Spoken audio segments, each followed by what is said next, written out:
distant past when Pete was like 15. He joined a mail-in movie club, 11 days for pennies. And now cut to 2025. The movie club caught on to Pete's lie. And now they want to punish him. So they trapped him in a room with a bunch of movie tapes. Pete didn't want to pay for the movies he got in the 90s. He'll have to watch random horror tapes and tell us about gore and probably some rape. Now keep in mind, Pete didn't pick. They use random numbers and a long list. He's got to get through every movie, one each day for the time we can't foresee. Helpful snowman roll call. Anxiety. Grouchiness. Entropy. Snow. If you're wondering why he did this song and other FAQ facts, just shut up and listen to this show, or fuck it, take a nice nap. It's Helpful Snowman Podoween 2025. Okay, we've got today's movie, which is a version of The Telltale Heart from 1934. There's a fucking shitload of Telltale Heart movies. I don't even know how many. This is sometimes, I guess this movie is also, this specific one is sometimes known as Bucket of Blood. For some reason, there's no blood in it, let alone a bucket. Maybe, well, there's a bucket in the movie, but you know, you don't see in the bucket. I guess maybe that's why they called it that. So it's like, what if that had blood in it? Wouldn't that make this pretty scary? Anyway, not since The Hobbit was transformed into like 7 hours of movie has such a short tale been adapted into something so long and with so little impact. If you don't know the story of The Telltale Heart, a guy lives in the house. There's also an old man who lives in the house. You know, this seems like the kind of thing that they did back in the day. It was like a boarding house or something. The old man has a weird fucked up looking eye, which drives the younger guy crazy for some reason. He kills the old man and then he buries him under the floorboards. Then some cops show up to question him and be like, yeah, there used to be an old man who was here and he's not here. What's up with that? He's like, I don't know. And the cops are like, yeah, he doesn't know. Why would he know? But then the young guy, the murderer, can hear the old man's heartbeat through the floor and it drives him crazy. And so then he reveals that he killed him to the cops. And there you have it, you know, and then cuts to black and it says an Edgar Allan Poe joint. And that's the end. So the movie is almost exactly this plot. It's got less detail than the story, which is, you know, weird. And what's really crazy is that supposedly this movie like was in some cinemas and then got withdrawn, which almost has to be because of the old man's fucked up looking eye. You know, it's like the only thing that you see that I could say was remotely in the neighborhood of being like, I don't know, a fucked up visual or something. You don't see the murder. You don't really see him chopping up the body or something. You see him wash his hands in a basin, but you don't see the water or the discoloration or blood or anything. It's just a bowl full of blood water that we have to assume is there. You know, it's Schrodinger's bowl of bloody-ish water, I guess. We see the bowl, and presumably it's in there, but maybe it's not. You know what I mean?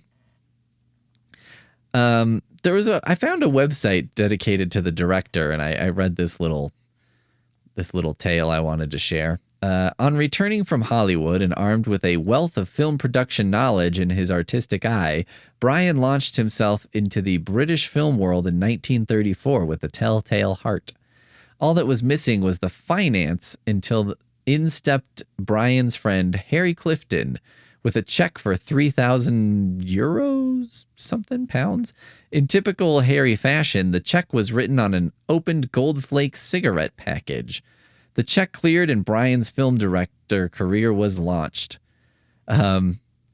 Which, first of all, I was like, Harry Clifton, isn't that that's Tony Clifton. The Andy, whatever that guy's name is. Fuck, what's that guy's? Andy Kaufman, whatever. I mean, typical Harry Clifton, right? in typical Harry Clifton fashion. Also, can you just write a check on what the fuck ever? Like, is that an option? If I just got a Post-it note and put all the things on it that are supposed to be on a check, like all the numbers and shit, can I do that? Is that something I could just write a check on to something? Just make anything into a check. Anything that will accept ink can be a check? What? Anyway, Telltale Heart, it's a honk shoe of a movie. Long shots of like the bucket, the, titular bucket, I guess, which then someone very slowly crosses a room to pick up. Like everything in this movie is shot so lovingly and giving so much screen time. You'd think like the director was married to the fucking door frame, and he's a big time wife guy, the way he lingers on that door frame for so long. And it's like, well, we have to show someone crossing the room, opening the door, stepping out of the door, closing the door behind them, then cut to the other room and show them opening that door, then closing it, then crossing the room. Because otherwise, how would we know how they got there? They would just appear there? That doesn't make any sense. My big takeaway from this movie is like, it is pretty funny that a guy kills another guy just because he has a weird looking eye. Like the eye is pretty fucked up looking, but like how ugly does a person have to be just to get killed for being ugly? You know what I mean?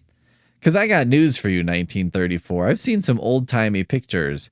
Y'all don't appear to me to be exactly runway ready most of the time, if you know what I mean. By today's beauty standards, I don't think all of you would have fared too well, fucked up eye or not.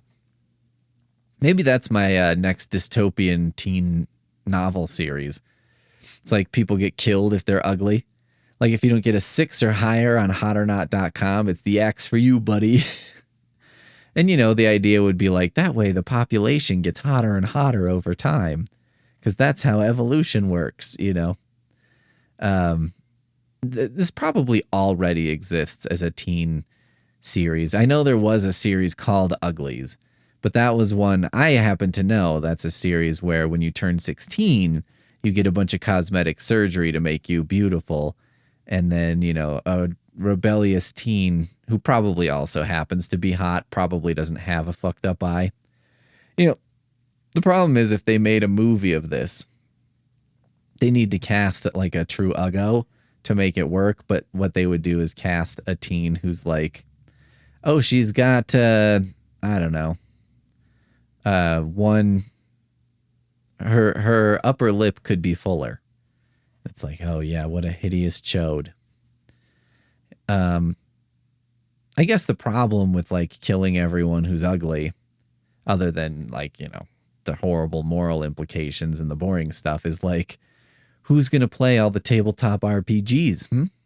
Who's going to make videos that show everyone how to make a Raspberry Pi media server? I ask you. Like society would just collapse, right? Without people who are a 5 and below. There would be nobody left to do anything that anyone actually needs to be done.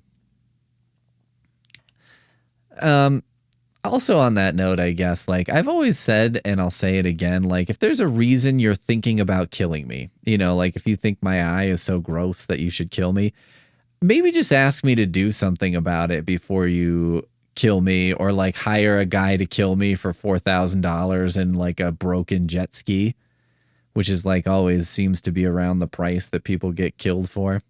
Like if I have a super fucked up looking eye and if someone's going to kill me over it, I would probably just I would be willing to wear an eye patch. You know what I mean? Maybe I'm not, I don't know why I'm not wearing an eye patch to begin with, but like if I'm not wearing an eye patch and then you're like, I am literally, you are going to die if you don't wear an eye patch, I'd be like, okay, well then I probably will just start wearing an eye patch. Today's rating system is how much would I pay to have this movie removed from existence, to have it rubbed out? I hire a hitman to destroy it, basically.